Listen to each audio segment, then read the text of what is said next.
Hello दोस्तों, रोचक कथाएं चैनल में आप सभी का स्वागत है। जैसा कि आप जानते हैं कि नवरात्र का पर्व बहुत ही नज़दीक है, इसलिए आज मैं आपको नवरात्र की पूजा विधि, कलश स्थापना एवं संपूर्ण व्रत कथा बताने जा रही हूँ। तो शुरू करते हैं आज का ये वीडियो शुरू करने से पहले अगर आप मेरे चैनल में नए हैं तो प्लीज़ मेरे चैनल को सब्सक्राइब कीजिए और बेल आइकन प्रेस कीजिए ताकि आप मेरा वीडियो सबसे पहले देख सकें। इन 9 दिनों में देवी शक्ति के अलग अलग रूपों की भक्तजन उपासना करते हैं। धार्मिक मान्यताओं के अनुसार इन दिनों व्रत रखने का काफ़ी महत्व माना गया है। कहा जाता है कि इन दिनों माँ अपने भक्तों पर कृपा बरसाती है। नवरात्रि के पावन दिनों में किसी भी तरह के शुभ कार्यों की शुरुआत की जा सकती है।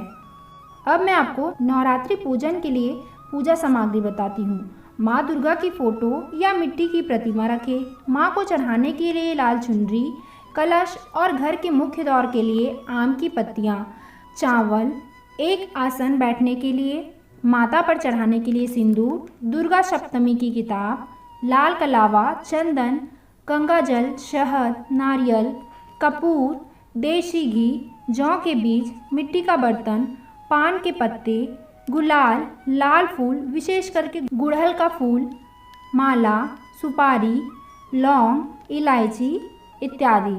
नवरात्रि के पहले दिन घट स्थापना यानी कलश स्थापना की जाती है, जिससे घर में सकारात्मकता का वास होता है। इसी के साथ कई लोग अपने घर में अखंड ज्योति भी जलाते हैं। घट स्थापना के दिन उपवास का प्रण लेकर उपवास शुरू किए जाते हैं। साथ ही इस दिन मिट्टी में जौ बोई जाती है। आइए मैं आपको पूजा विधि बताती हूँ। इस दिन सुबह जल्दी उठकर स्नान कर ले और स्वच्छ वस्त्र पहने। इसके बाद घर के मंदिर की सफाई कर ले। फिर साफ सुथरी चौकी बिछाए, उस पर गंगा जल का छिड़काव कर उसे शुद्ध कर ले। चौकी के पास एक बर्तन रखे जिसमें मिट्टी फैलाकर ज्वार बो दे। अब चौकी के पास माँ दुर्गा की मूर्ति की स्थापना करे और दुर्गा जी को तिलक लगाए। नारियल पर भी तिलक लगाए। फूलों की माला माँ दुर्गा को चढ़ाए। फिर कलश स्थापना की तैयारी करे, जिसके लिए सबसे पहले स्वास्तिक बना ले। कलश में जल, अक्षत, सुपारी, रोली और सिक्के डाले और फिर एक लाल रंग की चुनरी उस पर लपेट दे। अब मैं आपको नवरात्र की व्रत कथा सुनाने जा रही हूँ। तो शुरू करते हैं नवरात्र की व्रत कथा। धार्मिक कथाओं के अनुसार एक बार बृहस्पति जी ने ब्रह्मा जी से सवाल किया कि चैत्र व अश्विन मास के शुक्ल पक्ष में नवरात्र का व्रत और उत्सव क्यों मनाया जाता है, इस व्रत का क्या फल है, इसे किस प्रकार करना उचित है, पहले इस व्रत को किसने किया था। बृहस्पति जी के इस सवाल के जवाब में ब्रह्मा जी ने कहा, हे बृहस्पति, प्राणियों के हित की इच्छा से तुमने बहुत अच्छा प्रश्न किया है। दरअसल जो मनुष्य मनोरथ पूर्ण करने वाली माँ दुर्गा, महादेव, सूर्य और नारायण का ध्यान करते हैं, वे मनुष्य धन्य हैं। यह नवरात्र व्रत संपूर्ण मनोकामनाओं को पूर्ण करने वाला है। इसके करने से पुत्र की कामना वाले को पुत्र, धन की लालसा वाले को धन, विद्या की चाहना वाले को विद्या और सुख की इच्छा वाले को सुख मिलता है। इस व्रत को करने से रोगी मनुष्य का रोग दूर हो जाता है, मनुष्य की संपूर्ण विपत्तियां दूर हो जाती है और घर में समृद्धि की वृद्धि होती है। बंध्या को पुत्र प्राप्त होता है, समस्त पापों से छुटकारा मिल जाता है और मन का मनोरथ सिद्ध हो जाता है। यदि व्रत करने वाला मनुष्य सारे दिन का उपवास न कर सके तो एक समय भोजन करे और इस दिन बांधवों सहित नवरात्र व्रत की कथा का श्रवण करे। हे बृहस्पति, जिसने पहले इस महात्म व्रत को किया है, वह कथा मैं तुम्हें सुनाता हूँ, तुम सावधान होकर सुनो। ब्रह्मा जी बोले, प्राचीन काल में मनोहर नगर में पीठक नाम का एक अनाथ ब्राह्मण रहता था। वह भगवती दुर्गा का भक्त था। उसके संपूर्ण सद्गुणों से युक्त सुमति नाम की एक अत्यंत सुंदर कन्या उत्पन्न हुई। वह कन्या सुमति अपने पिता के घर बाल्यकाल में अपनी सहेलियों के साथ क्रीड़ा करती हुई इस प्रकार बढ़ने लगी जैसे शुक्ल पक्ष में चंद्रमा की कला बढ़ती है। उसके पिता प्रतिदिन जब माँ दुर्गा की पूजा करते तो वह उस समय नियम से वहां उपस्थित रहती। एक दिन सुमति अपनी सखियों के साथ खेल में लग गई और भगवती के पूजन में उपस्थित नहीं हुई। उसके पिता को पुत्री की ऐसी असावधानी देखकर क्रोध आया और वह पुत्री से कहने लगा, अरे दुष्ट पुत्री, आज तूने भगवती का पूजन नहीं किया, इस कारण मैं किसी कुष्ठ रोगी या दरिद्र मनुष्य के साथ तेरा विवाह करूंगा। पिता का ऐसा वचन सुन सुमति को बड़ा दुख हुआ और पिता से कहने लगी, हे पिता, मैं आपकी कन्या हूँ तथा सब तरह आपके अधीन हूँ। जैसी आपकी इच्छा हो वैसा ही करो। राजा से, कुष्ठी से, दरिद्र से अथवा जिसके साथ चाहो मेरा विवाह कर दो, पर होगा वही जो मेरे भाग्य में लिखा है। मेरा तो अटल विश्वास है, जो जैसा कर्म करता है उसको कर्मों के अनुसार वैसा ही फल प्राप्त होता है, क्योंकि कर्म करना मनुष्य के अधीन है पर फल देना ईश्वर के अधीन है। जैसे अग्नि में पड़ने से तृणादि उसको अधिक प्रदीप्त कर देता है, इस प्रकार कन्या के निर्भयता से कहे हुए वचन सुन उस ब्राह्मण ने क्रोधित होकर अपनी कन्या का विवाह एक कुष्ठी के साथ कर दिया। अत्यंत क्रोधित हो पुत्री से कहने लगा, हे पुत्री, अपने कर्म का फल भोगो। देखे भाग्य के भरोसे रहकर क्या करती हो। पिता के ऐसे कटु वचन को सुन सुमति मन में विचार करने लगी, ओहो, मेरा बड़ा दुर्भाग्य है जिससे मुझे ऐसा पति मिला। इस तरह अपने दुख का विचार करती हुई वह कन्या अपने पति के साथ वन में चली गई और डरावने कुशायुक्त उस निर्जन वन में उन्होंने वह रात बड़े कष्ट से व्यतीत की। उस गरीब बालिका की ऐसी दशा देख देवी भगवती ने पूर्व पुण्य के प्रभाव से प्रकट होकर सुमति से कहा, हे दीन ब्राह्मणी, मैं तुझसे प्रसन्न हूँ, तुम जो चाहो वो वरदान मांग सकती हो। भगवती दुर्गा का यह वचन सुन ब्राह्मणी ने कहा, आप कौन हैं? वह सब मुझसे कहो। ब्राह्मणी का ऐसा वचन सुन देवी ने कहा कि मैं आदिशक्ति भगवती हूँ और मैं ही ब्रह्मा विद्या व सरस्वती हूँ। प्रसन्न होने पर मैं प्राणियों का दुख दूर कर उसको सुख प्रदान करती हूँ। हे ब्राह्मणी, मैं तुझ पर तेरे पूर्व जन्म के पुण्य के प्रभाव से प्रसन्न हूँ। तुम्हारे पूर्व जन्म का वृत्तांत सुनाती हूँ, सुनो। तू पूर्व जन्म में निषाद की स्त्री थी और अति पतिव्रता थी। एक दिन तेरे पति निषाद ने चोरी की। चोरी करने के कारण तुम दोनों को सिपाहियों ने पकड़ लिया और ले जाकर जेल खाने में कैद कर दिया। उन लोगों ने तुझको और तेरे पति को भोजन भी नहीं दिया। इस प्रकार नवरात्र के दिनों में तुमने न तो कुछ खाया और न ही जल पिया। इस प्रकार 9 दिन तक नवरात्र का व्रत हो गया। हे ब्राह्मणी, उस दिनों में जो व्रत हुआ, इस व्रत के प्रभाव से प्रसन्न होकर मैं तुम्हें मनोवांछित वर देती हूँ। तुम्हारी जो इच्छा हो सो मांगो।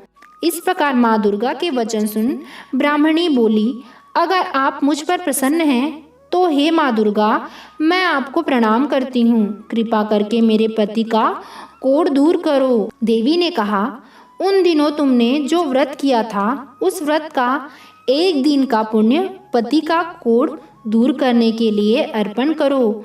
उस पुण्य के प्रभाव से तेरा पति कोढ़ से मुक्त हो जाएगा। ब्रह्मा जी बोले। इस प्रकार देवी के वचन सुनकर वह ब्राह्मणी बहुत प्रसन्न हुई और पति को निरोग करने की इच्छा से जब उसने तथास्तु ऐसा वचन कहा, तब उसके पति का शरीर भगवती दुर्गा की कृपा से कुष्ठ रोग से रहित हो अति कांतिवान हो गया। वह ब्राह्मणी पति की मनोहर देह को देख देवी की स्तुति करने लगी।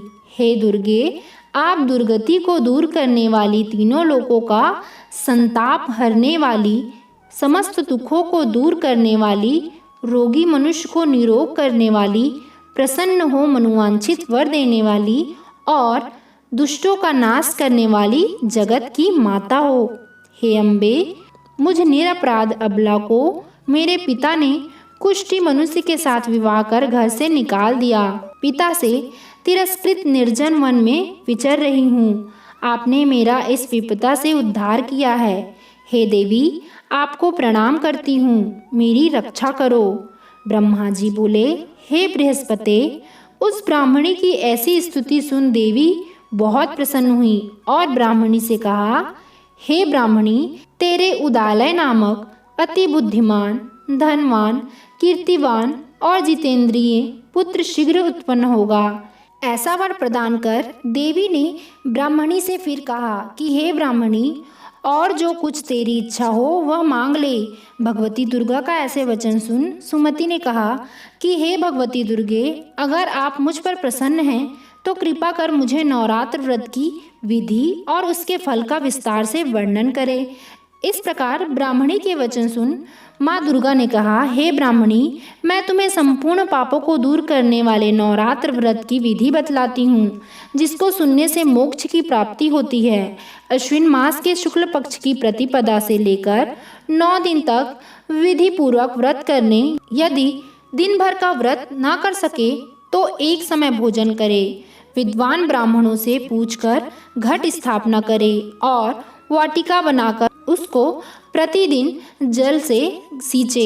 महाकाली, महालक्ष्मी और महासरस्वती देवी की मूर्तियां स्थापित कर उनकी नित्य विधि सहित पूजा करे और पुष्पों से विधि पूर्वक अर्घ्य दे। विजौरा के फल से अर्घ्य देने से रूप की प्राप्ति होती है। जायफल के अर्घ्य देने से कीर्ति, दाख से अर्घ्य देने से कार्य की सिद्धि होती है। आंवले से अर्घ्य देने से सुख की प्राप्ति और केले से अर्घ्य देने से आभूषण की प्राप्ति होती है। इस प्रकार पुष्पों व फलों से अर्घ्य देकर व्रत समाप्त होने पर 90वें दिन यथाविधि हवन करे। खांड, घी, गेहूँ, शहद, जौ, तिल, बिल्व, नारियल, दाख और कदम्ब आदि से हवन करे। गेहूं से होम करने से लक्ष्मी की प्राप्ति होती है। खीर एवं चंपा के पुष्पों से धन और बेल पत्रों से तेज व सुख की प्राप्ति होती है। आंवले से कीर्ति की और केले से पुत्र की, कमल से राज सम्मान की और दाखों से संपदा की प्राप्ति होती है। खांड, घी, नारियल, शहद, जौ और तिल तथा फलों से होम करने से मनोवांछित वस्तु की प्राप्ति होती है।